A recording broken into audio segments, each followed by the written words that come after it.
sala con un equipo. Cuanto más básico, mejor. O sea, lo difícil es hacerlo sencillo. ¿Cómo describirías tu filosofía de entrenamiento de fuerza, en este caso en profesionales? Los jugadores, conforme van cogiendo experiencia, pueden recurrir a diferentes estrategias para lograr saltar lo mismo, pero no de la misma forma. Es decir, saltan a la misma altura, pero no tienen la misma estrategia a nivel neuromuscular. Entonces ahí está la clave. Me gusta remarcarlo, el sprint, el rey de todos, en mi opinión. A principio de semana les meto el CMJ, las métricas que saco, que son las que en mi opinión son las más sensibles a la fatiga, son inspiración para mí, en mi sistema es uno de los grandes pilares. No meto kilos porque a nivel mecánico tengo muchísima menos fatiga y a nivel neural tengo muchísima mayor activación, entonces me encaja perfectamente. ¿Cuál es tu opinión sobre el entrenamiento coayudante? Si de algo me aseguro durante la temporada es que las caderas estén lo mejor trabajadas o lo mejor estabilizadas posible. Yo realmente entro en INEF en la carrera pues porque lo único que me gustaba cuando era un chaval era el deporte y el fútbol, y un poco por descarte, ¿no? No creo en los entrenadores, ni me gustan los entrenadores que necesiten muchísimo material ni tecnología. Me da mucho miedo porque lo veo, esa figura se contamine rápido. Muy buenas, Enrique. ¿Qué tal estás? Muy bien, un placer, Arjona. Muchas gracias por invitarme. Ya te lo he dicho en la comida, pero bueno, te lo recalco. Me hace muchísima ilusión esta entrevista porque me han hablado cantidad de profesionales de nuestro sector muy bien de ti. Entonces tengo unas ganas tremendas. Pues yo también, la verdad que según me contaste el proyecto y cómo lo estabas desarrollando, vamos, no me lo he pensado ni un momento y igualmente con muchísimas ganas y una vez más agradecido. Vamos a empezar un poquito desde tus inicios hasta el día de hoy, centrándonos sobre todo en ese entrenamiento de fuerza que desarrollas en el club. Y quería preguntarte cuándo nace esa inquietud por el entrenamiento de fuerza y sobre todo en el fútbol.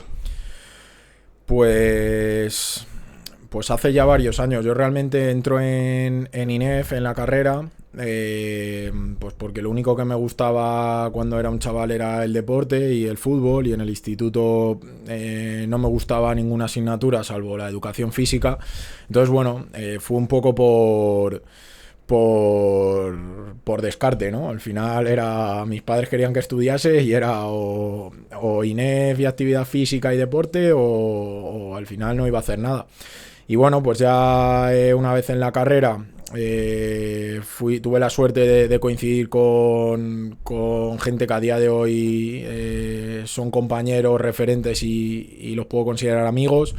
Y te va picando poquito a poco el gusanillo, vas conociendo profesores, asignaturas, y bueno, yo diría que no fue vocacional desde el principio, sino que poco a poco me fue gustando, me fue interesando cada vez más y hasta el día de hoy.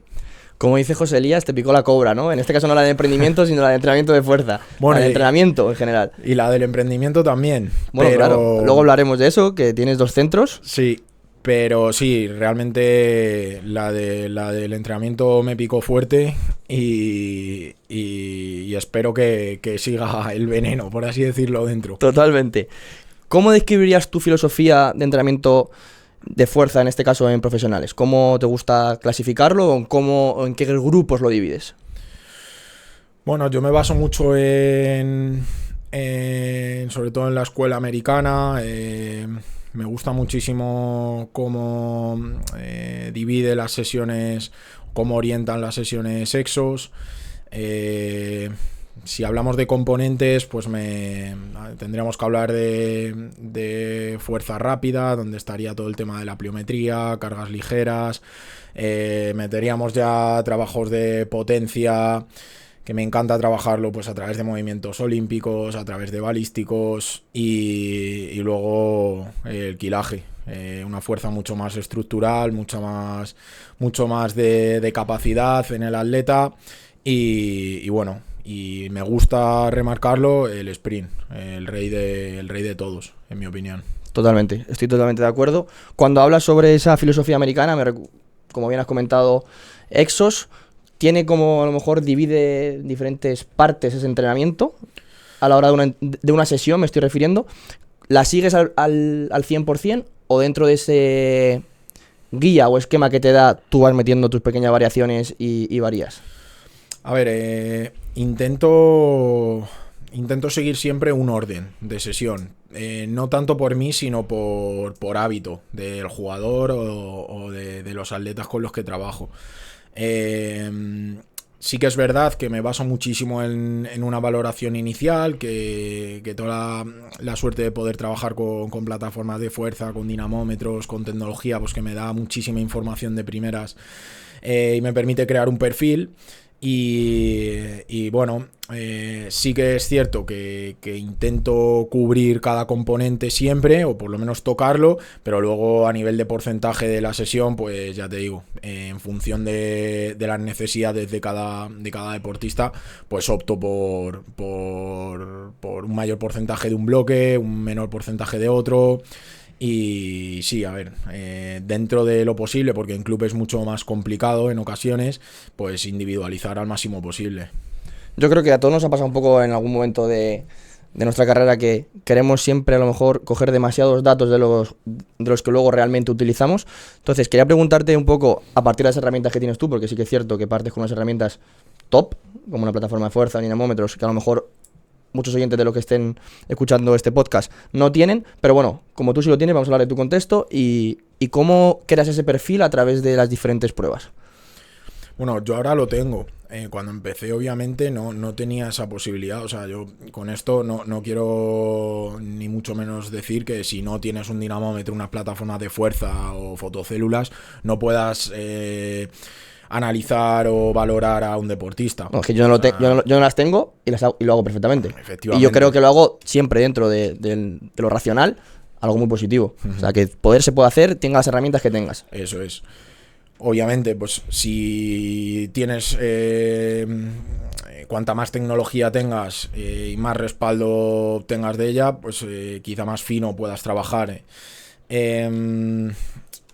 A ver, yo lo considero que en alto rendimiento sí que, no es que sea imprescindible, pero sí que te da calidad a la hora del entrenamiento, pero que hace 20 años no existía todo esto y han sacado récords mundiales, récords olímpicos y atletas que seguramente sean irrepetibles. Y insisto, y no estaban todas estas tecnologías. Entonces, bueno, que como hemos dicho, imprescindible no es. Ahora, de gran ayuda hoy en día, yo creo que sí. Y si tuvieras que elegir 5 tests, ¿vale? O los 5 tests que realizas tú, si haces más, o si haces menos, para evaluar al deportista e ir cogiendo diferentes eslabones para saber cómo luego individualizarlos, ¿cuáles son los que tú te quedarías o crees que mayor información pueden dar? Hombre, pues yo creo que principalmente dos, CMJ, test de salto. De ahí la información que te puedes sacar, pues desde capacidad de aceleración, braking, que es una métrica que ahora mismo estoy bastante puesto con ella y la estoy teniendo muy en cuenta, hasta diferentes fases, incluso la misma altura ya te da información en tema de readiness y fatiga, pues con todo el tema de los R6 modificados, bueno, métricas que son sensibles a esa fatiga neuromuscular, pues yo creo que el CMJ manda. Y luego, me gusta mucho hacer un bell squat en isometría, que realmente yo lo llamo bell squat, pero la realidad es que lo hago con un arnés, ¿vale? Porque por experiencia a los jugadores no les gusta mucho empujar desde el cinturón y es mucho más cómodo desde arnés, también por experiencia propia lo digo. Y bueno, al final ahí pues hablamos de métricas como la tasa de desarrollo de la fuerza, RFD, hablamos de picos de fuerza máxima, bueno, todo lo referente a métricas ya de fuerza, ¿no? De fuerza absoluta, y con esos dos pues ya por lo menos eres capaz de tener un mínimo perfil, ¿no? De si tiende más a la velocidad, si tiene más a la fuerza, si tienes datos normativos puedes ya encajarlo dentro de unos valores ya más cuantificables. Y luego Sí que me gusta siempre medir con fotocélulas tramos. Normalmente meto 60 metros de sprint lineales y suelo coger aceleración. A los 40 metros más o menos cojo velocidad absoluta. Luego les dejo de acelerar y tengo también unos ratios de cómo decelera. Y bueno, poquito más. Test monopodales los suelo también tener. En caso de lesión sí que me fijo en ellos para tema de volver a valores de inicio. Y bueno, eso es un poco lo que trabajo. Sí que es cierto que luego volvemos a lo mismo, pues cada caso en particular, pues sí que curioseo más, echo un vistazo a diferentes métricas, pero en general ya te digo que sería un poco esto que te digo. Qué bueno. Me interesa sobre todo lo que has dicho del breaking, que lo estás utilizando mucho ahora, me imagino que a nivel semanal para estructurar entrenamientos. Si me puedes comentar un poquito o comentarnos un poquito cómo lo haces, porque me parece interesante. Sí, pues a ver, lo primero que hay que entender es que la altura del salto del CMJ puede ser sensible a la fatiga o no. O sea, es decir, los jugadores, conforme van cogiendo experiencia, pueden recurrir a diferentes estrategias para lograr saltar lo mismo, pero no de la misma forma. Es decir, saltan la misma altura, pero no tienen la misma estrategia a nivel neuromuscular. Entonces ahí está la clave. Cómo entramos dentro de esa estrategia neuromuscular que están utilizando. Entonces, a principio de semana les meto el CMJ y ahí las métricas que saco, que son las que en mi opinión son las más sensibles a la fatiga, son la RFD de breaking excéntrico, ¿vale? O sea, es decir, cuántos newtons de fuerza excéntrica están desarrollando cuando quieren frenar, ¿sí?, ese CMJ, esa fase excéntrica. Es la primera, sí. Y luego me gusta mucho también el tiempo de la fase excéntrica, porque si veo que hay un tiempo mayor, pues ya me está dando una pista más. Y luego, como te he dicho, ese RSI modificado, teniendo en cuenta los tiempos de contracción, pues me quedaría con esas tres. Esas tres normalmente suelen estar correlacionadas, ¿vale? Si el MRSI te sale bajo, pues lo normal es que las otras dos suelen dar también valores de fatiga, ¿vale? Pero bueno, que ante la duda, como a través de un CMJ lo puedes programar y te salen las tres en las plataformas, pues yo cojo las tres y bueno, también un poco porque soy muy friki y me gusta Como tiene que ser mirar todo. ¿Y con qué valor lo comparas? ¿Con las mediciones que haces la semana anterior? ¿O haces un CMJ previo, a lo mejor el día antes de partido, mes de -1? ¿Con qué valor lo comparas? Yo voy teniendo valores de CMJ desde la primera semana de entrenamientos, realmente desde el día 1. Entonces, siempre voy a tener un ratio más agudo y uno más crónico. Esto también lo uno a sensaciones del jugador. O sea, para mí lo más importante fuera de esto es conocer al jugador, ¿eh? O sea, mirarle a la cara y ver qué le pasa. Porque puede venir de no jugar y de estar súper fresco y de no tener nada de fatiga a nivel neuromuscular, pero ha discutido con su madre o con su pareja la noche anterior, o ha dormido mal, o te pongo un ejemplo, hace 2 semanas a un jugador se le coló un murciélago en la habitación real, estuvo como 4 horas para conseguir echarlo y obviamente a nivel neuromuscular puede estar bien o puede tener el sistema listo, pero él obviamente no está para realizar un entrenamiento en óptimas condiciones porque tiene una falta de sueño y de descanso brutal. Entonces ya te digo que no es solo quedarnos en el laboratorio, sino lo más importante es hablar con el jugador. Volvemos a lo mismo. O sea, ¿con cuál me quedo de los dos? Con hablar con el jugador y con conocerle. Las plataformas y estas métricas que hablamos, vale, están muy bien, te dan un apoyo, lo cuantificas, pero realmente para mí lo que tiene mucho valor es conocer a la persona, que tenga confianza para contártelo y a partir de ahí pues ya un poco interpretar. Sí, esto muchas veces ya han venido varias personas y siempre lo hemos hablado. Tenemos el dato objetivo, pero realmente lo importante también es el subjetivo. Se me está ocurriendo una idea, a ver qué te parece, ¿vale? Si por ejemplo tienes una plataforma de fuerza, por ejemplo, yo no tengo plataforma de fuerza, el CMJ, yo me da la altura, yo tengo la suerte de tener altura de vuelo, la altura del salto, perdón, y tiempo de vuelo, ¿vale? Y además grabo el CMJ para ver si ese jugador, como dices tú, esa fase excéntrica la hace muy lenta o incluso no la hace muy lenta, pero en la fase de transición se queda más tiempo. Entonces, si no tienes estas herramientas, sería una buena idea a lo mejor grabar el salto del deportista y asociar esa fase de breaking cogiendo el tiempo que tarda en bajar. Se me ocurre que puedas hacer también que ya esto es tiempo, ¿sabes? Un squat jump y haces el EUR. Entonces, no sé cómo lo ves, cómo se puede, A ver, si no tuvieras ese material. Con el euro con ese ratio de utilización excéntrica, lo veo mucho más factible. Si te sale que has recurrido a mucha más fase excéntrica para conseguir ese salto, sí que lo veo como una variable mucho más significativa. Fiable, sí, más significativa. Pero el tema de con una cámara grabarlo, intentar medir el tiempo de la fase excéntrica o de la fase de isometría, intercambio de fases, por así decirlo, o sea, lo veo más difícil, por medios, o sea, porque nunca lo he probado, ni nunca lo he intentado hacer con un móvil, pero no sé hasta qué punto podría llegar a tener fiabilidad, porque a lo mejor hablas de diferencias de sí, muy pocas, centésimas o décimas de segundo que a lo mejor en un frame de vídeo no lo capta. Entonces, sí, totalmente. A lo mejor grabar a cámara lenta. Puede ser.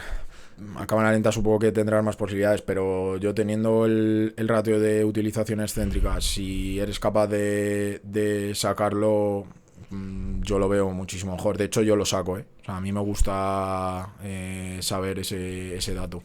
Yo lo tengo, bueno, yo te cuento un poco el contexto, yo estoy con cadetes y yo tengo el EUR y RSI, pero se me cuenta una problemática, bueno, que tampoco es una problemática, pero que es que toda la evidencia científica que haya abordando esto es para, o que yo haya encontrado, es para alto rendimiento, es decir, profesionales mayores de 18 años. Entonces yo no puedo comparar lo que la evidencia científica te dice como que son parámetros positivos con mis jugadores.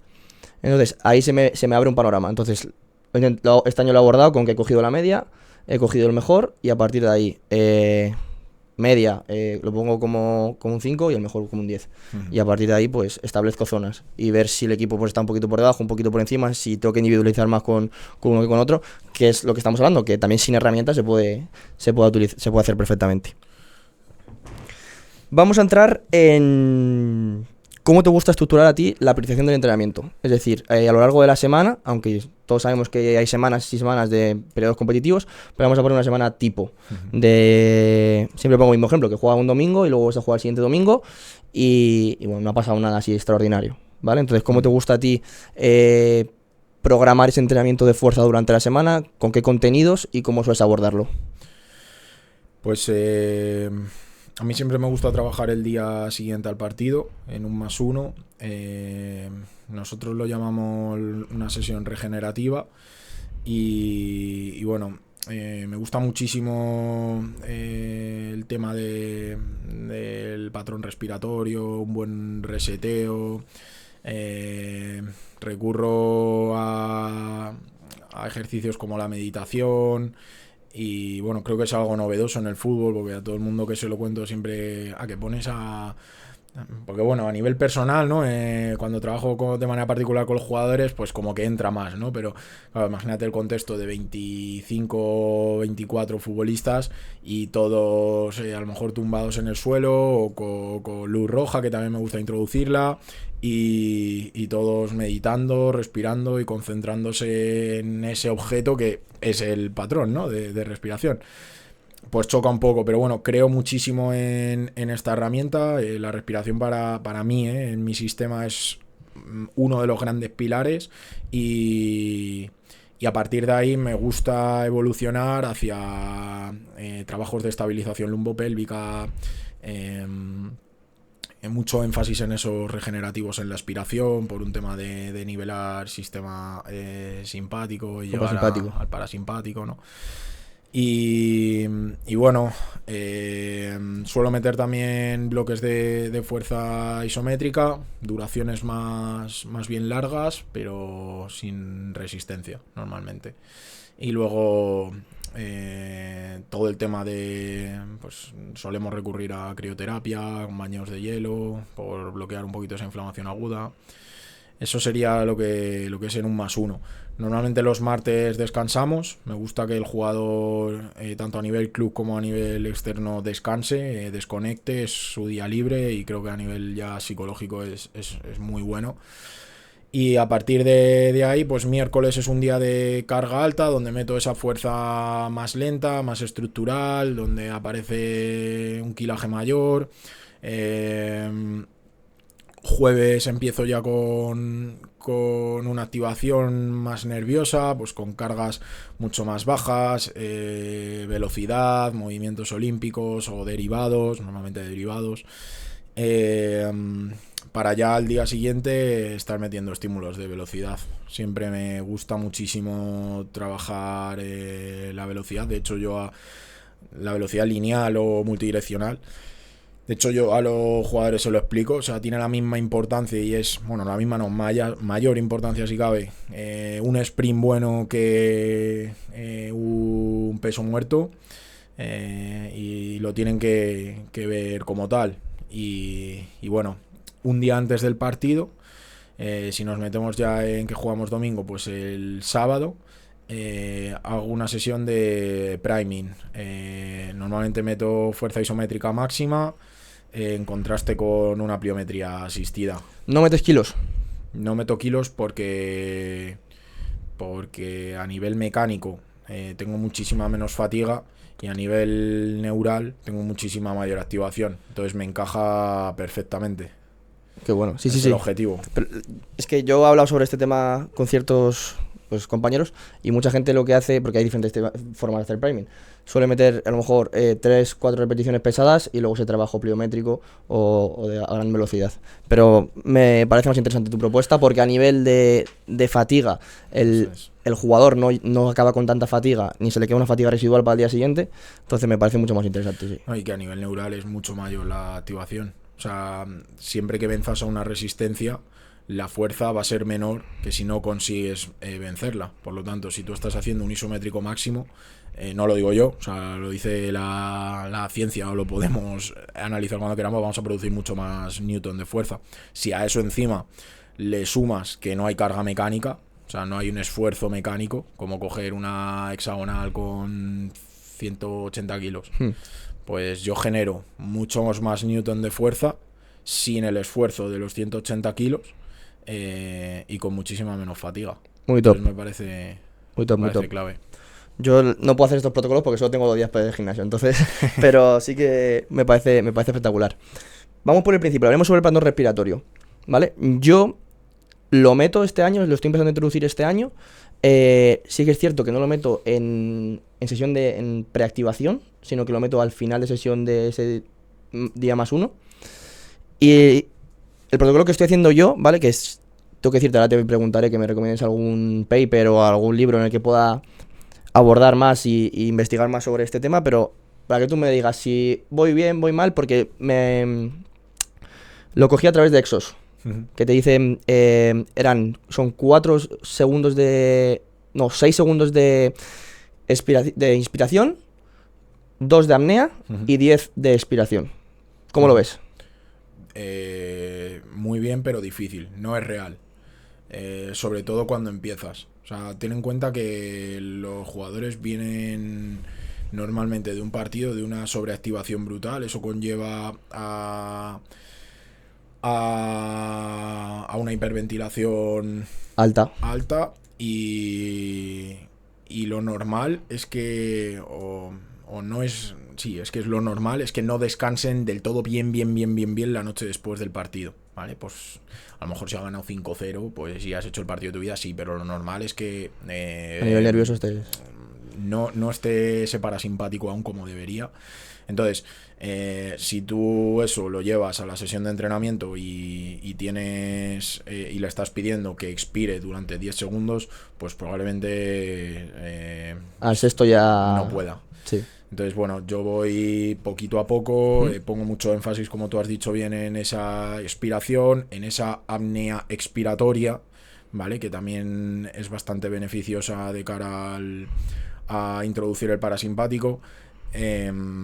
Pero bueno, o sea, no sé si habría que estandarizar unos protocolos de 6 segundos de inspiración y 10 de expiración. Simplemente yo me baso en vamos a expirar lo máximo posible, que dure lo máximo posible y vaciamos por completo.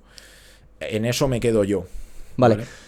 Tengo preguntas. ¿Hacen apnea o no hacen apnea? Nada, les digo que como mucho 2 segundos soltamos todo el aire, vaciamos, nos quedamos 1 o 2 segundos y ya inspiramos. Esa es la apnea que busco. Ten en cuenta, es lo mismo que antes, con jugadores de manera particular puedes hacer muchas más cosas, puedes indagar, puedes meter otro tipo de mecanismos, incluso el patrón respiratorio lo puedes modular muchísimo mejor, pero cuando hablas de que necesitas llevar un poquito de orden con 20 y tantos jugadores, creo mucho más en focos más generales y mucho más claros antes que en cosas tan particulares o en marcar unos focos muy concretos y que no sean capaces de hacerlo la ser eficiente. mayoría. Sí. Yo sí que siento que cuando, por ejemplo, estudié cardiorrespi en fisioterapia, nos decían sobre todo muchas técnicas de protocolos que era para, sobre todo pues, si tiene un paciente con EPOC, para expulsar flema o moco. Sí que decían que era importante la apnea porque la apnea lo que hacía era que te ayudaba a repartir todo ese aire por el pulmón y llegar a las zonas profundas que generalmente cuando respiramos no lo conseguimos. Entonces, por eso te preguntaba por curiosidad. Joder, tío, muy interesante, ¿eh? Top. Sigamos con esto de patrón respiratorio porque me interesa, porque sé que tengo que formarme más y tengo que aprender aún más y creo que tú tienes el conocimiento y me puedes ayudar. Y que me expliques un poco también cómo haces ese, a partir de la eficiencia de que les dices que inspiren lo máximo que puedan, pero si también haces algún protocolo de vas de menos a más a medida que va avanzando la temporada. A ver, yo tengo unos conceptos a nivel de patrones respiratorios y de trabajo a través de la respiración, pero, o sea, es infinito.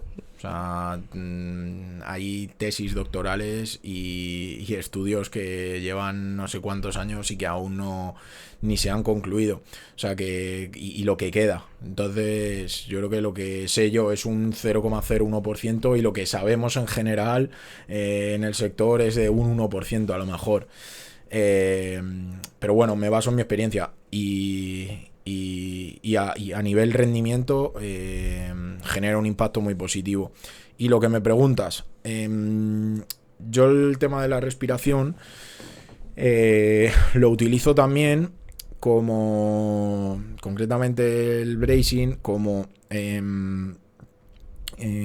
un trabajo a nivel core o a nivel musculatura estabilizadora central y sobre todo con un foco de estabilización lumbopélvica. ¿Por qué? Porque en mi deporte, toco más deportes, pero en el que más me dedico, que es el fútbol, los jugadores tienen una tendencia brutal a la anteversión pélvica. Entonces, esa anteversión pélvica pues me genera una serie de compensaciones que como no lo cortes, pues se te lía una que mucho cuidado, desde dolores inguinales, pubis, pubalgias. Y además tiene menos capacidad de producción de fuerza. Isquios, sí, o sea, longitudes, tensiones alteradas, que no me gusta nada. Y lo primero que hago es reposicionar esa cadera. O sea, si de algo me aseguro durante la temporada es que las caderas estén lo mejor trabajadas o lo mejor estabilizadas posible. Y ahí es donde entra el patrón respiratorio y esto que te comento del bracing. Me gusta mucho la progresión de DNS, porque DNS es la escuela de Praga. Lo basan según ciclos vitales y según el desarrollo de un bebé. Entonces empiezan desde una posición de cúbito supino, tumbado boca arriba, lo que sería un dead bug. A partir de ahí lo van evolucionando de manera dinámica, pues flexo-extensiones de miembros distales, piernas, brazos, etcétera, van generando esa estabilidad. Evolucionan a un patrón de 4 patas, que sería un gateo también, avanzado de manera dinámica, y a partir de ahí, pues todo lo que viene siendo posiciones de half kneeling, posición de caballero, posición ya de pie, posición en base asimétrica, posiciones monopodales, ¿vale? Y eso es un poco la evolución. Me gusta mucho, creo mucho en cómo lo hacen ellos allí y vuelvo a lo mismo. Creo porque lo he probado y porque consigo buenos resultados. Hay otras cosas que me he formado, lo he aplicado y veo que no funciona y si no creo en ello no lo voy a hacer. Bueno, al final esa es la clave o la mejor forma para aprender, ¿no? Lo que aprendes, llevarlo a la práctica y si ves que realmente a ti te sirve, pues seguir utilizándolo. Muy top, ya me he apuntado aquí en el papelito DNS para echarle un vistazo más adelante y seguir formándome sobre esto y la verdad que muy, muy, muy interesante. Hablábamos de isométricos, hablabas sobre la utilización de isométricos durante la semana, ¿vale? Hablas que haces como iso-hold, ¿no? O isométricos sin ningún tipo de carga. Los lunes, a manera de recomposición, de regenerativo, y los isométricos máximos el día de priming. ¿Hay cabida de esos isométricos a lo largo también de la semana? Es decir, entre medias. Los iso-hold mantenidos sí que los suelo meter mucho como bloque final en un día de carga alta, normalmente los miércoles, con lo que hemos hablado de la semana tipo. Sí. Isométricos máximos me gusta más meterlos en etapas ya de la temporada de tapering, de ya bajada de carga y estar fresquitos, y los suelo meter como activación porque después voy a meter seguramente algo de pliometría. Entonces lo uso como una potenciación post-activación, un PAP, de cara a ese trabajo posterior. Y obviamente sí que tienen espacio dentro de la semana. En términos generales, la estructura es esa. Pero te pongo un ejemplo concreto. O sea, si yo puedo hacer un mini tapering en una semana clave que jugamos contra el primero, nos estamos disputando el liderato y necesito a nivel neural generar ese estímulo. Y no me interesa nada generar mucha carga esa semana. O necesito una adaptación rápida. No hay problema. O sea, caben dentro de la semana sin ningún tipo de inconveniente. Ya te digo que depende un poco de la semana, depende un poco de cómo vaya la temporada y también de las sensaciones, ¿no?, que yo tenga como preparador, cómo vea el equipo y cómo va avanzando la cosa. Pero bueno, sí que en términos generales es lo que hemos hablado, pero luego todo es muy modificable a lo largo de la semana, eso es. Vamos a seguir un poquito hablando sobre isométricos y que para la gente a lo mejor que no tenga demasiada idea, ¿qué diferencia de manera sencilla y rápida hay entre un iso-hold y un isométrico máximo o un iso-push? ¿Cuánto tiempo de contracción? ¿Cuántas veces se realiza? ¿Cuántas repeticiones se realiza? Para la gente que nos está escuchando, para que se hagan una idea. A ver, los iso-hold y los iso-push son como los dos grandes grupos. Dentro de cada grupo hay muchísimos subtipos derivados, ¿vale? Y incluso luego por regiones articulares. O sea que bueno, que nos quedamos con iso-push e iso-hold, pero ahí es un mundo. Recomiendo, Alex Natera en los últimos años es el entrenador que más ha profundizado en ello. Y yo me he formado muchísimo con él y bueno, él lo explica en su curso muchísimo mejor. Básicamente, un iso-hold es un isométrico mantenido en el que luchas contra un excéntrico. O sea, es decir, mantienes, por así decirlo, sin movimiento, un excéntrico. Un iso-push es todo lo contrario. Intentas crear una acción concéntrica, pero en isometría. O sea, es decir, tiras contra una resistencia que nunca vas a conseguir vencer.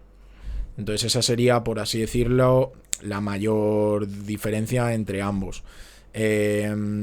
Luego hay un tipo que se llama la cuasi isometría, que a mí me interesa muchísimo y yo la trabajo muchísimo para todo el tema de breaking que hemos comentado antes y demás, que es buscar isometrías rápidas, o sea, es decir, crear una isometría, una coactivación en un momento justo y quedarte en isometría clavado. Ese tipo de entrenamiento yo últimamente estoy profundizando un montón y me encanta. Y yo lo metería también como un gran grupo. O sea, iso push, podemos meter iso hold y luego esa cuasi isometría, porque creo que es clave en el rendimiento. Y luego en cuanto a programación, depende de la capacidad de cada jugador, de cada atleta con el que trabajes. Yo normalmente, si lo hago con un énfasis regenerativo, ese lunes del que hemos hablado, normalmente no meto carga o meto cargas muy ligeras y trabajo a unos 30-35 segundos. Los isopush en ese priming suelo meter en torno a 3 series de unas 5 repeticiones y el isopush de un máximo de duración de 3 segundos. Realmente la fuerza máxima en un isopush, como mucho, a nivel neural eres capaz de mantenerla en torno a 6 segundos y medio, 7. A partir de ahí, o por la experiencia que yo tengo, si lo mides con tecnología, a partir de los 6 segundos la meseta cae. A nivel neural la tensión es brutal. Hablamos de fuerza máxima real, no de RM. O sea, creo que la verdad que ha quedado... esa es la fuerza máxima real. La verdad que ha quedado clarísimo con la explicación que has dado, así no creo que haya dudas. Pasamos de isométricos y vamos a hablar sobre pliometría, ¿vale? ¿Qué diferentes movimientos diferencias dentro de la pliometría y cómo te gusta programar a lo largo de la temporada? Pues a ver, yo la pliometría me gusta categorizarla en extensiva y en intensiva, normalmente por número de contactos repetidos, y luego me gusta hablar de alta intensidad y de baja intensidad, según la fuerza que apliques en cada contacto. Y luego hablamos de vectores, hablamos de direcciones, de los saltos. Entonces, esas 3 categorías son con las que tienes que jugar. Imagínate a partir de ahí las posibilidades que tienes. Infinitas, o sea, infinitas. La pliometría nunca se... De hecho, nosotros en el centro tenemos una biblioteca de ejercicios y es que lo de la pliometría es, no sé, iremos ya por 400 ejercicios grabados de diferentes tipos de saltos, combinando vectores, combinando contactos, combinando... Y no se acaba, o sea, que es un componente o es una orientación de la fuerza infinita. A partir de aquí, la progresión que yo planteo pues sería a nivel de contactos, de número de contactos y de intensidad de contactos, pues algo extensivo y no intenso, como pueden ser unos pogos, unos bounce, pues bueno, saltos donde no buscas un tiempo de contacto realmente muy corto o el foco no es ese, pero sí que vas hablando de, pues bueno, de mantener cierta altura de vuelo constante, de ir adaptando, ¿no?, un poco el sistema al trabajo pliométrico. Luego sí que podríamos meter ya pues temas de dobles contactos, ya vas buscando ese foco en tiempo de contacto de manera más intensiva para seguir con drop jumps, def jumps, ya focos y en altura o en tiempo de contacto, ya sería algo de mucho mayor impacto, con mucho más foco y donde hay un CA ya bastante agresivo, para acabar precisamente repitiendo esos CEAs agresivos con una pliometría intensiva de alta intensidad. Pues yo sé, un drop jump. Drop jump más 5 o 6 saltos seguidos manteniendo tiempos de contacto y alturas de vuelo. Y en cuanto a direcciones, pues me gusta trabajar primero, obviamente, un plano más, una dirección, un vector más vertical, luego me metería en un plano más frontal, con lateralidades y demás, y ya rotacional, y a partir de ahí pues ir mezclando, ir buscando la eficiencia del movimiento en diferentes planos, en diferentes direcciones, manteniendo buenos CEAs, con buenos tiempos de contacto, aplicando buenas fuerzas. Bueno, ese sería un poco, y obviamente luego que se transfiera habilidades de movimiento. O sea, si se queda ahí la pliometría, no vale para nada. Ya pasamos a acciones en campo donde pues ves que un cambio de dirección, el tiempo de contacto es menor y la aplicación de fuerza es mayor, o dos saltos repetidos en una disputa, y ese muelle es muchísimo más eficiente que el del rival. Pues esa sería la transferencia, y ese es un poco el enfoque. Yo siempre que me pongo como a programar un poco pliometría a nivel de activaciones y en gimnasio, digo que siempre pienso lo mismo, que es como muy creativa, ¿no? Que si tú te pones a dibujar, te pueden salir fácil 5 ejercicios diferentes de lo mismo. Entonces, yo siempre digo así, que la pliometría la tomo como muy creativa. Totalmente. Me gustaría saber cómo hace la selección de ejercicios en el gimnasio, ¿vale?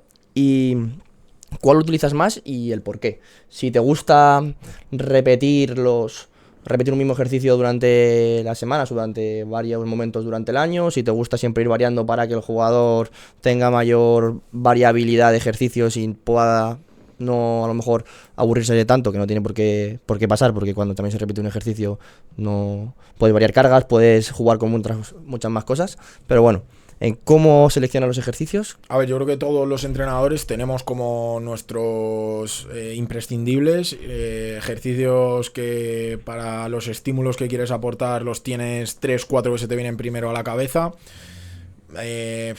Si te tuviese que concretar, pues me gusta muchísimo trabajar con barra hexagonal, ya sea en movimientos lentos o en movimientos rápidos. Me parece una herramienta muy buena. Derivados de olímpicos encajan súper bien. Trabajos con mancuernas pues me encantan. Cualquier ejercicio en el que se cree inestabilidad desde la base, pues hablo de bases asimétricas, bases monopodales, que además van a tener mucha más transferencia a lo que es el contexto deportivo, del fútbol en este caso. Y bueno, ejercicios así como tal, los que más me gustan son los que le gustan al jugador. O sea, para mí es clave que un jugador, que un atleta se sienta cómodo con un ejercicio para que pueda desarrollar el máximo, para que pueda explayarse bien y tirar con intensidad, con confianza, con seguridad. Entonces, pues hay gente que se empeña. O sea, yo tengo un jugador, le planteo a lo mejor un power clean, si veo que no le gusta, no está cómodo, tiene miedo y a la segunda sesión sigue igual, yo no voy a insistir. O sea, puedo tirar un clean pull con la hexagonal, que es lo mismo, le encanta y tira como un animal. Perfecto. No amamos el clean pull, y el power clean sobra, fuera, no lo volvemos a ver. Creo mucho en eso, en las sensaciones, en que entrenen a gusto, en que les guste, porque al final vivimos de la intencionalidad de los jugadores. Para que haya intencionalidad buena, tienen que estar cómodos, tienen que estar a gusto y con confianza. Entonces depende de eso. Estoy totalmente de acuerdo. Creo que también es complicado porque nos movemos en un contexto de muchos jugadores dentro de una sala, y individualizar a todos los ejercicios que a todos les parezcan, le gusten, porque a lo mejor a uno le gusta, a otro no, es muy complicado, pero sí que siempre hay muchos ejercicios que a un jugador le gusta más, a la mayoría de los jugadores le gusta más o le gusta menos. O sea, sí que es cierto que esta respuesta te la he dado pensando en entrenando con un jugador de manera más personal. Claro. En sala, con un equipo. Cuanto más básico, mejor. O sea, lo difícil es hacerlo sencillo. O sea, es decir, no se me ocurre en ejercicios complejos, porque me lo van a hacer 2 y 22 no. Entonces, todo lo más sencillo posible, siempre y cuando cumplan los requisitos y consiga las adaptaciones que quiero generar, lo más sencillo. O sea, no creo en los entrenadores, ni me gustan los entrenadores que necesiten muchísimo material, ni tecnología.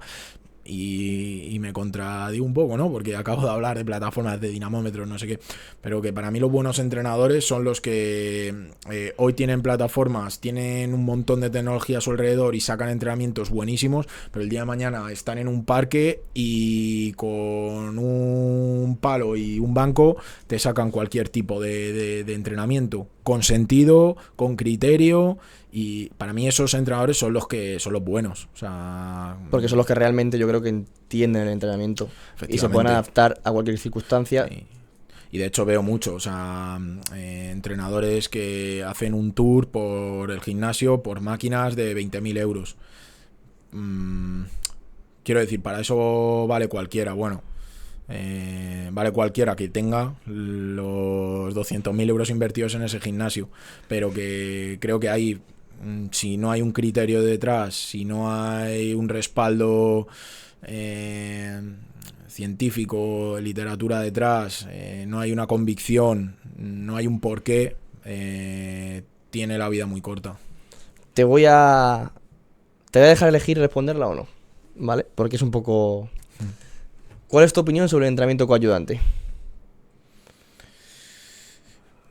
A ver, es que, a ver, Seirulo define el entrenamiento coadyuvante como un entrenamiento que ayuda al jugador a poder realizar el entrenamiento optimizador de la mejor manera. Bueno, no que ayuda, que permite, eso, o sea, que da capacidad. Y yo estoy de acuerdo en eso. O sea, es decir, en el fútbol los jugadores tienen que llevar a cabo un modelo de juego, unas exigencias a nivel técnico y a nivel táctico, pues cada categoría que se sube más exigentes, y eso necesita de una buena base física y condicional.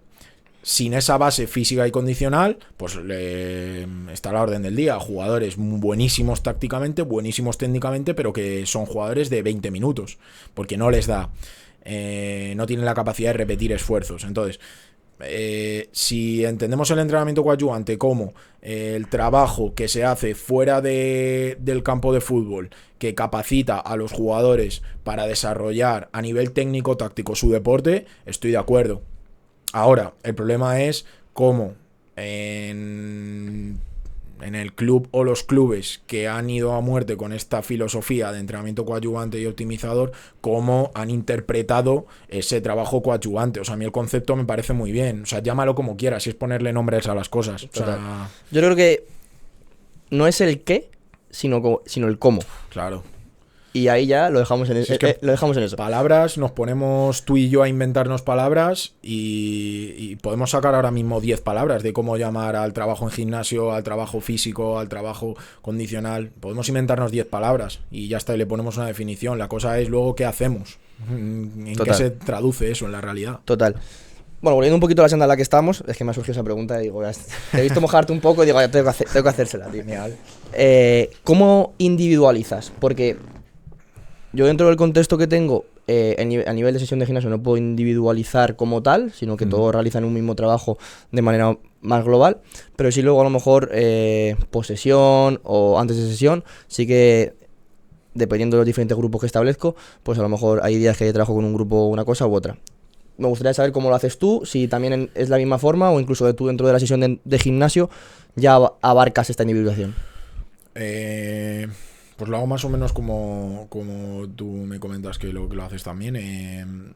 Normalmente los jugadores están citados a las 8 de la mañana, a las 8:15 empiezo yo con trabajos individuales, atendiendo a valoración, a historial lesivo, etcétera.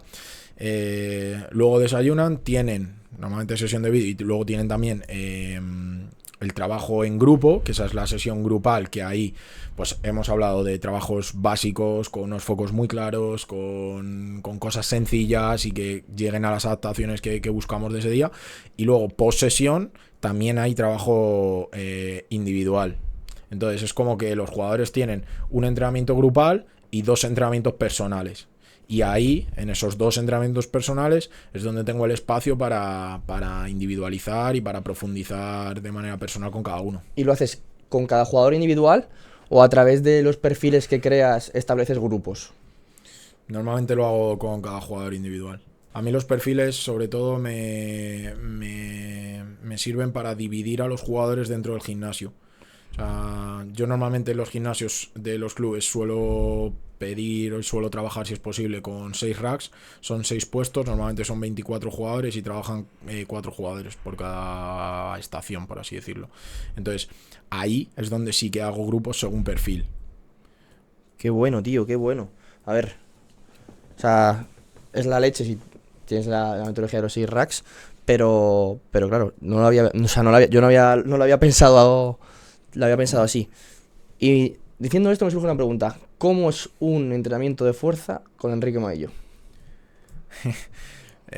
Hombre, yo intento que sea lo más divertido posible, pero te tiene que gustar entrenar.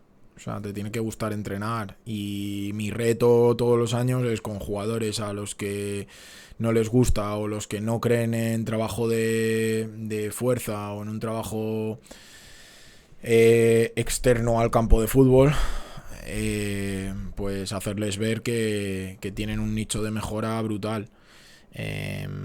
¿Cómo es un entrenamiento conmigo? Pues creo que exigente, porque intento exigirles la máxima intencionalidad. Creo que también es un entrenamiento muy claro, porque intento hablar muy poco y dar focos muy claros. No me gusta aturullar al jugador con muchísima información. Intento hacerlo una vez más fácil y sencillo, que tengan claro lo que quiero y sobre todo el por qué lo quiero. O sea, no me gustan los jugadores ignorantes o jugadores o sea, vamos a ver, tu trabajo te pagan y normalmente, o por lo menos en mi categoría viven todos a nivel profesional bien del fútbol. Te pagan por entrenar y te pagan por dedicarte al fútbol. Entonces, qué menos que sepas de entrenamiento y que sepas, obviamente, de fútbol, que de fútbol normalmente saben, pero de entrenamiento también. O sea, es decir, un jugador que entrena conmigo tiene que saber lo que es un bloque de fuerza, lo que es un bloque de potencia, lo que es la pliometría, el porqué de cada foco. Son conscientes de sus valoraciones, son conscientes de dónde estamos poniendo el nicho de mejora, o dónde estamos poniendo el trabajo y dónde tienen el nicho de mejora. O sea, les hago conscientes, o sea, no conscientes y competentes, no competentes e inconscientes. O sea, forman parte del proceso y deben de tener una cierta cultura del entrenamiento. Creo en ello. O sea, no me gusta. De hecho, me encanta que me pregunten por qué hacen las cosas. Me parece que es lo que debería ocurrir y que creo que ya deberían llegar a tu posición con cierto conocimiento de entrenamiento. Porque el problema yo creo que está en la base y no en la punta de la pirámide. Pero yo, en este caso, como estoy con cadetes y a nivel soy formativo, sí que intento siempre ayudarles y explicarles el porqué, y tanto en entrenamiento de fuerza como en habilidades de movimiento.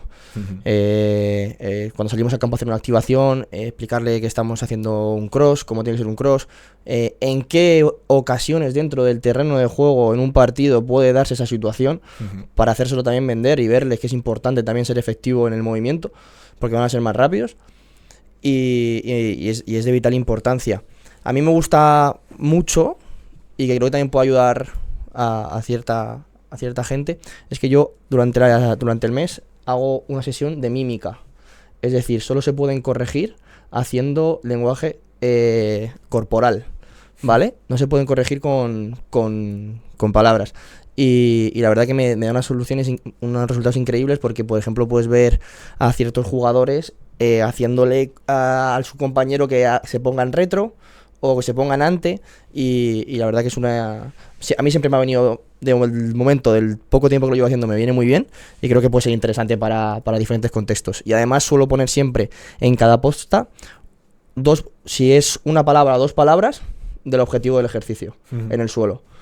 Y también ayuda, porque ven el ejercicio y dicen, vale, a lo mejor pongo velocidad o foco en el vuelo o foco en el aterrizaje, y con 2 cosas ya saben más o menos a qué diana quiero ir, porque luego tampoco puedo estar con 24 jugadores y yendo y explicándoles esto, que cuando realizo la explicación general sí lo hago, pero ya sabes cómo son los futbolistas en nivel de foco de atención, que el primer ejercicio se entera muy bien, pero el último a lo mejor ya les está costando.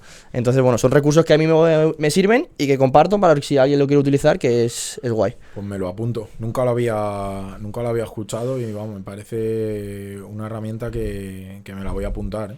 A mí, curioso. de momento, sobre todo lo del lenguaje no verbal, me flipa porque ves cosas interesantes y de que realmente están aprendiendo y a ti como por ejemplo, pues como su preparador físico, como su entrenador de fuerza, te gusta. Entonces es muy, muy, muy chulo. Me parece crucial en el contexto que vosotros tenéis, bueno, en todos los contextos, el manejo de la fatiga, ¿vale? Entiendo que lo haces, como bien has dicho, a través de CMJ, de neuromuscular. ¿Qué porcentaje estableces que el jugador... Bueno, miento, porque tú me has dicho que utilizas breaking, RSI modificado. Yo este año estoy intentando meter el CMJ puro y duro y a través de un 10% de diferencia entre el que suelo tener todas las semanas, pues establezco que a lo mejor el jugador está muy fatigado o no, o que tiene que hacer menos o más. ¿Tú cómo manejas esa fatiga a lo largo de la temporada? Aparte del breaking, si utilizáis otras estrategias, como por ejemplo puede ser wellness... Wellness diario... o sea, realmente, mira, tenemos como dividimos carga interna, carga externa. Carga interna, sí que entran en juego todo el tema de las plataformas y demás. En carga externa, sí que hablamos bueno, usamos el tema de los GPS y demás, que yo no soy el encargado, pero luego también el apoyo de los wellness, el apoyo de los RPEs después de cada sesión y demás. Lo que tenemos es una puntuación, unos baremos de una puntuación que es un máximo de 12 y obviamente un mínimo de 0. Entonces, si estás muy bien, imagínate, en el wellness, pues tienes 3 puntos. Si estás muy mal o salen datos que no nos gustan a nivel de entrenamiento con los GPS o cargas agudas raras y demás, pues ahí puntúas menos. Y con eso usamos un semáforo, que es lo que es la información que le pasamos normalmente a cuerpo técnico, entrenador, segundos entrenadores, etcétera.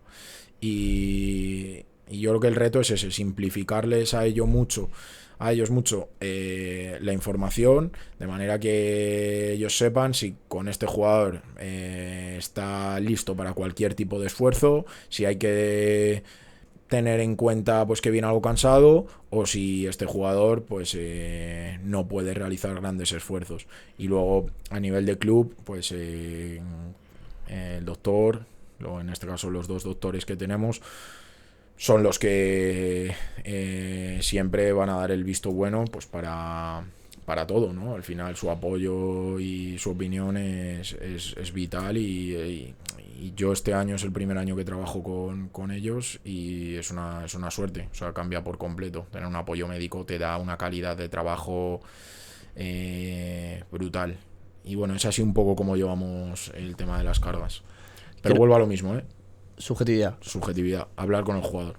Pero las son herramientas de apoyo, pero la principal es el jugador. Aprovechar, ya que hemos hablado de GPS, que has dicho que tú no te encargas, mandar un saludo enorme a Diego Isla, que es el prepa que se encarga más del tema de todo lo que relaciona con el campo. Y bueno, mandar un saludo enorme, que seguro que lo estará escuchando y es un gran profesional. Pues un saludo, Dieguito, desde aquí. Te veo ahora en un par de horas. Sí, bueno, menos. Te veo más que a mi madre y a mi novia casi. Estoy con él todos los días y la verdad que profesional y persona top. Un lujo estar con él. ¿Cuánto es de importante trabajar con gente que te dé tu espacio, que valore tu trabajo y que te ayude a desempeñarlo de la mejor manera en el día a día? De 0 a 10, un 10.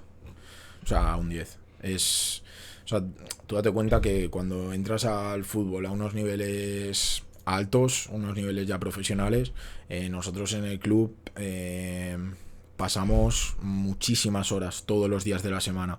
Compartimos todo. O O sea, al final es con las personas que más compartes el día a día de tu vida, o por lo menos de los 10 meses 11 meses que dura la temporada. Entonces, la relación que creas con ellos es muy fuerte, pasas momentos muy duros y muy bonitos con ellos, y el llevarte bien, el tener a un equipo de trabajo pues que te respete, que te apoye, a los que admirar, porque yo a todos los integrantes de mi cuerpo técnico me parecen increíbles, y la capacidad que tiene Pablo, mi entrenador, para reclutar personas jóvenes, con ganas, formadas, competentes, y que se quieren comer el mundo y que quieren cambiar un poco el paradigma del fútbol a nivel nacional. O sea, para mí es brutal la capacidad que tiene de identificar esos perfiles. Y ya te digo, que del 0 al 10 es de una importancia de 10. Sí, te lo pregunto porque el otro día en el anterior podcast con Pedro estuvimos hablando un poquito sobre la importancia de la selección a la hora de diferentes ofertas en el contexto de trabajo en el que te encuentres, que para mí es crucial valorar más ese aspecto que a lo mejor otros, como puede ser el aspecto económico o la categoría, etcétera, etcétera. Que luego siempre hay contextos y cada uno tiene sus circunstancias personales, pero a nivel general para mí es más importante valorar todo lo que envuelve el día a día que lo económico o la categoría en este caso. Totalmente. Vamos, bueno, quiero preguntarte, voy al grano, ¿a favor o en contra de corregir asimetrías? Vale, y te voy a poner 2 ejemplos. A favor o en contra de corregir asimetrías en fútbol profesional y en fútbol formativo.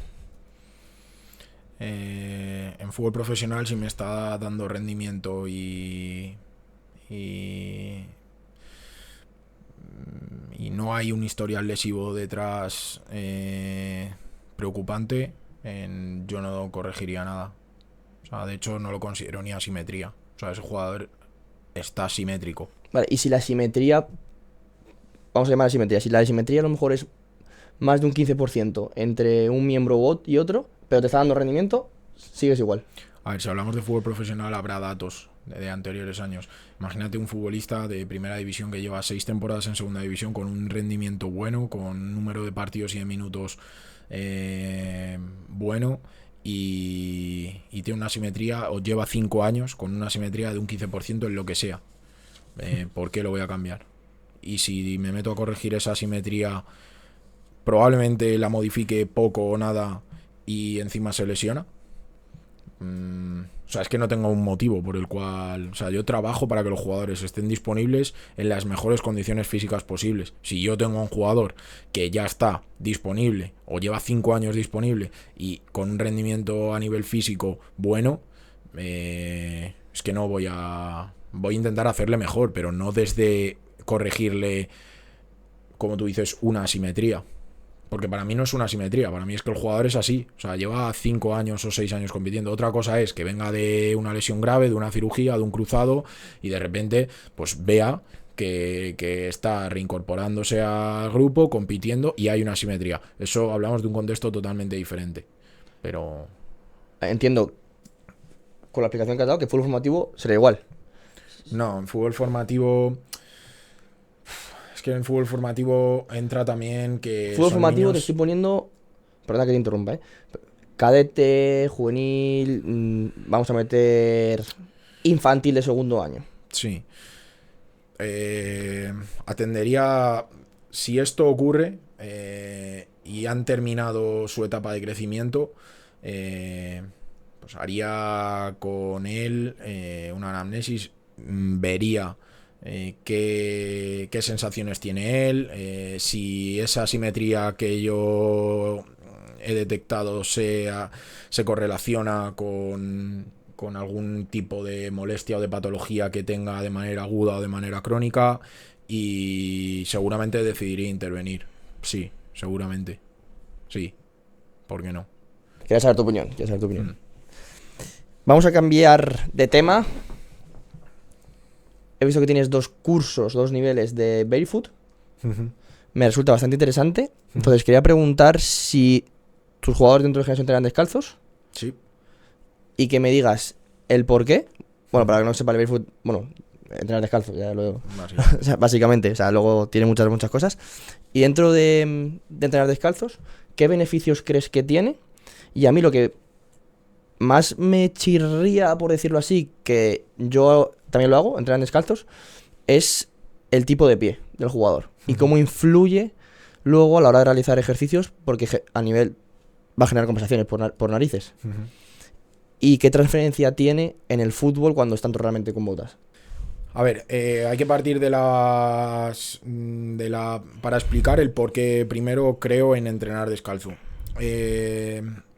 La planta del pie es la superficie corporal que más mecanorreceptores tiene, por lo tanto a nivel propioceptivo juegan un papel importante, el tema de los pies. Si yo estoy normalmente desafiando la estabilidad en ejercicios de fuerza, y estoy quitándole al cuerpo un componente estabilizador clave, pues no tiene ningún sentido. Entonces, por un lado, a nivel propioceptivo y a nivel de estabilizar cualquier tipo de carga, es brutal. De hecho, el que no haya entrenador descalzo, que se coja cualquier tipo de carga descalzo o con las típicas Nike que hacen ahora de 10 centímetros de zanco, ¿vale? Y que me diga con cómo está más a gusto entrenando. Lo segundo es que ya no solo para futbolistas, que obviamente usan los pies muchísimo, pero para cualquier tipo de persona. O sea, es con lo que estamos en contacto con el suelo, con los pies, ¿no? Entonces, los pies tienen músculos. Los músculos, si normalmente por el calzado, están inhibidos. A mí me interesa que esa musculatura plantar sea capaz de absorber, sea capaz de propulsar, sea los dedos tengan rangos de movimiento buenos, que haya un foot trípode, un trípode plantar, meñique, dedo gordo, talón, lo más estable posible, que el primer meta propulse. O sea, hay un montón de cosas que tienen que ocurrir en la planta del pie y que si está el pie encerrado en una zapatilla no es posible que ocurra, ¿vale? Y obviamente me vas a decir, sí, pero luego se ponen las botas. Bueno, pero yo le gano al día la hora de gimnasio que están descalzos y ese pie está vivo. O sea, yo creo en ello y este año estoy entrenando todos los días descalzo con los jugadores. Pero hay una cosa que me chirría en el sentido de las variaciones del pie, de la angulación del pie. Me explico. Muchos de nuestros jugadores, yo tenemos la casuística de que hay un podólogo y se les establece una serie de plantillas para luego que tengan en las botas, para que tengan en las zapatillas. Entonces, no sé si las compensaciones que está generando el jugador cuando entrena descalzo para mover las diferentes cargas, para estabilizar, etcétera, etcétera, tiene luego un beneficio, una transferencia real a lo que se va a encontrar en el terreno del juego con la bota puesta. Sí que es cierto que lo veo muchos beneficios porque a nivel de musculatura intrínseca del pie hay un fortalecimiento brutal, de rango de movilidad de los dedos, de propulsión del dedo gordo, que al fin y al cabo cuando estamos siempre con zapatillas pues no lo hacemos, pero es ese ámbito el que te estoy comentando, ese pequeño aspecto, el que me chirría un poco más en el entrenamiento del barefoot, siempre y cuando diciendo que soy el primero que lo hace, porque creo que tiene más beneficios que desventajas. A ver, el tema de las plantillas. Yo estoy a favor de ellas. De hecho, trabajamos también en el club con podólogo. Pero también creo que el tipo de apoyo que quiere favorecer una plantilla, con el tiempo y con el entrenamiento, se puede crear de manera natural a través del trabajo del pie, del complejo pie-tobillo, de la musculatura intrínseca del pie o de los metas, etcétera. ¿Cuál es el problema? Que tarda y que en el fútbol, en el rendimiento, necesitamos resultados inmediatos. Entonces, yo cojo las plantillas, pero también voy fortaleciendo el pie, ¿vale? Y de hecho, conforme va adaptándose ese pie, va cogiendo fuerza, normalmente las plantillas se pone porque es un pie plano, hay que elevar el arco y demás. Según se va creando ese arco plantar, según van los dedos funcionando, hay un mecanismo de whiplash medio decente y demás, si se vuelve el podólogo trabaja bien y vuelve a hacer un estudio, lo normal es que meta muchísimo menos arco, porque ese arco ya es capaz de crearlo el propio pie. Pero hablo de un trabajo largo, muy fino, que hay que invertir tiempo y que normalmente pues es aburrido y al jugador no le gusta mucho. ¿Cuál es la solución? Recurrir a un estudio de la pisada y hacer las plantillas y meter eso de manera artificial, ortopédica. O sea, Sí. A ver, yo estoy totalmente de acuerdo con el entrenamiento de Barefoot. Quería preguntarte por debatir un poco también y saber tu punto de vista. Creo que combinando entrenamiento descalzo en gimnasio con entrenamiento en campo con botas, creo que la combinación es casi perfecta, por no decir perfecta, porque al fútbol no puedes jugar descalzo, entonces no te queda otro remedio que poder entrenarlo cuando puedes. Sí que es cierto y creo que los estudios de podología o de las plantillas se demoran mucho en el tiempo. Creo que a pesar de que sea un proceso largo, deberían de realizarse de manera más rutinaria, porque yo conozco casos bueno, yo no en fútbol profesional no lo sé, pero en mi contexto de que niños que llevan 2 años con la misma plantilla. Entonces, al fin y al cabo, yo creo que hay que tener un seguimiento más guiado y para ver si realmente ese entrenamiento descalzo nos está produciendo los beneficios que realmente queremos. Claro, pero no es solo el entrenamiento descalzo, ¿eh?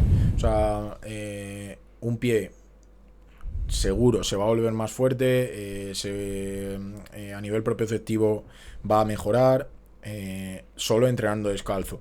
Pero luego también, o sea, si hablamos de corregir una pisada, hablamos de corregir una marcha o de un complejo pie-tobillo, hay trabajo que hay que realizarlo de manera específica. O sea, Barefoot no es solo entrenar descalzo, aunque realmente la palabra barefoot sea descalzo. O sea, realmente lleva detrás un análisis y una valoración del pie, tanto en dinámico como en estático, y una serie de ejercicios pues correctivos.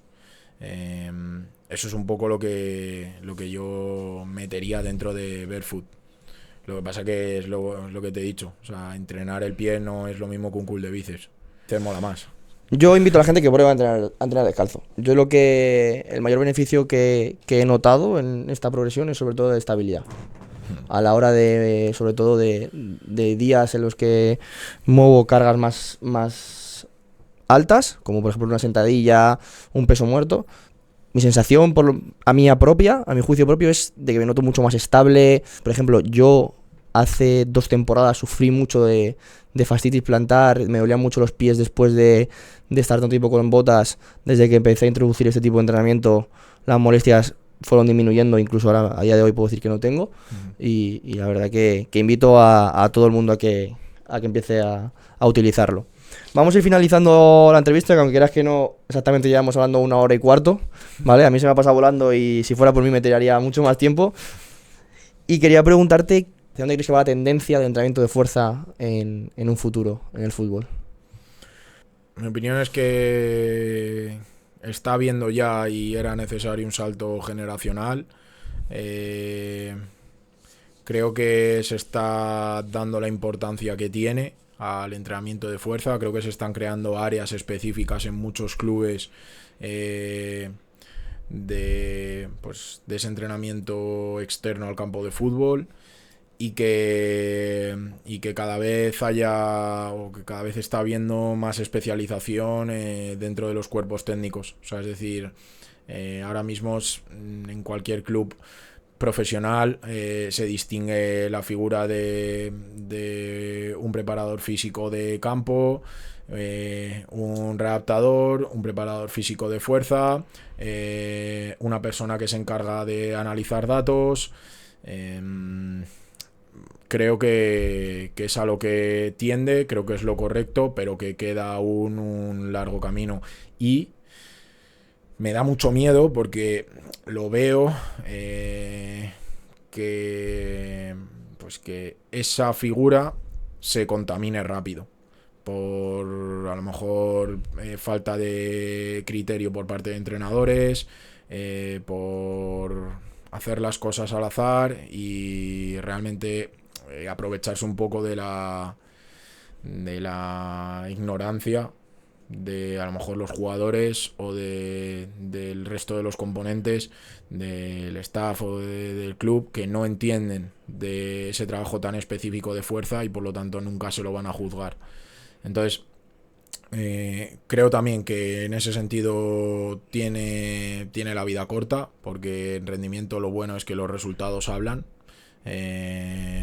y puedes hacerlo muy bien o muy mal, que tu trabajo se mide en función de los méritos dentro del campo de los jugadores, del ratio de lesiones que tengas y de cómo respondan dentro de los partidos. Entonces eso es lo que a mí me gusta, que al final el fútbol pone un poco a todo el mundo en su lugar y creo que tiene la vida corta, pero sí que me asusta. O sea, a mí me gustaría, creo que hay que dignificar mucho la figura del preparador físico, que hay que darle seriedad, que no vale todo y que los jugadores deberían de preguntar más el por qué hacen muchas cosas que hacen, porque igual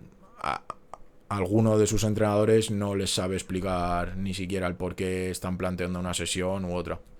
Yo creo que al fin y al cabo es una figura que en el fútbol a día de hoy, en la actualidad, ya muy poco tiempo, en el sentido de pocos años, que ha crecido muchísimo, que se ha generado su lugar, pero por lo que dices tú, por resultados, porque se ha visto que aquellos jugadores que realizaban ese tipo de entrenamiento tenían un rendimiento mucho mejor. Y bueno, lo de la contaminación, estoy un poco de acuerdo, creo que las redes sociales también ayudan mucho a ello. Que se pueda publicar todo tipo de contenido al libre albedrío y que muchos de ellos no tienen ningún tipo de relevancia, pero claro, el desconocimiento de muchas personas apoya.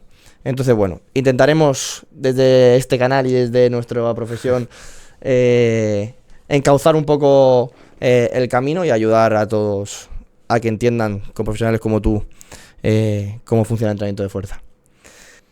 Bueno, para esta temporada, mejor dicho, porque ya ha empezado, en unas horitas tenéis un partido importante. ¿Qué objetivos tienes? Tanto a nivel personal, ¿vale? Como a nivel profesional. A ver, a nivel personal, pues en mi día a día tengo el objetivo de mejorar hábitos, de sacar más tiempo para entrenar, para compartir más tiempo con mi pareja, pues con mi familia, que creo que es la parte negativa que tiene dedicarse al fútbol, que muchas veces tienes que sacrificar a nivel social muchísimo, y ese es mi objetivo, tener más tiempo para la gente que precisamente daría muchísimo tiempo por mí. Y luego, por otro lado, a nivel profesional, pues seguir creciendo con mi cuerpo técnico, seguir mejorando como lo hacemos, yo creo que semana a semana, temporada tras temporada. Creo muchísimo en el grupo humano que estamos formando, y por qué no, pues este año soñar con un ascenso a segunda división. Ojalá y lo consigáis, porque tengo la suerte de conoceros a varios integrantes del cuerpo técnico, y sois personas fabulosas, preparadas y sobre todo con mucho hambre y muchas ganas de hacer las cosas bien, y seguro que siempre se premia a esa gente, estoy seguro. Te iba a preguntar la última, ¿qué cursos, lecturas o cuentas recomiendas? Pero bueno, yo creo que a lo largo de la entrevista ya has dicho varios nombres, has recomendado varios personajes a los cuales podemos seguir para aprender. Y nada, por último, una vez más, darte las gracias por sacar este ratito, venir aquí a grabar, a dar conocimiento, que me parece que ha sido una auténtica pasada esta hora y cuarto, hora y 20 que vamos a hacer ahora contigo, explicando gran variedad de recursos de entrenamiento de fuerza, seguro que eso ayuda a mucha gente. Que sigas así, que sigas con ese hambre, con esa ilusión que tienes, desearte lo mejor. Y nada, te voy a dejar 2 minutitos por si quieres despedir, decir dónde te pueden encontrar redes sociales, dónde pueden encontrar también, si nos están escuchando atletas o profesionales, para que puedas ayudarles a mejorar su rendimiento, ¿vale? Vale. Bueno, muchísimas gracias a ti, Arjona. La verdad que se me ha pasado rapidísimo. Te felicito por el proyecto. Te desearía suerte, pero sé que va a ir bien. Y nada, para cuando quieras, estoy listo para una segunda charla porque se me ha hecho cortísima. Y bueno, nada, no me gusta mucho dar publicidad, pero bueno, en redes sociales, en Instagram, Enrique Maillo, y bueno, ya te digo que el tema de los centros, pues está Athletics Creator, que es un centro en el que trabajamos de manera particular con los atletas, y nada, saludar a todo mi equipo y a todo mi cuerpo técnico del Alcorcón y de Athletes, que bueno, que sin ellos pues sería todo muchísimo más complicado, ¿vale? Un saludo a todos y nada, otra vez, Arjona, muchísimas gracias a ti. Bueno, aunque no te haya gustado mucho de publicitarte, yo voy a dejar todas tus redes sociales abajo en la descripción con los centros, por ahí si alguno quiere meterse ya directamente. Y nada, chicos, si os ha gustado lo mismo de siempre, por favor, dejar un buen like, suscribiros, que ayudáis muchísimo. Si lo queréis compartir en redes sociales también ayuda un montón. Y nada más, nos vemos en el siguiente. Hasta luego. Chao, chao.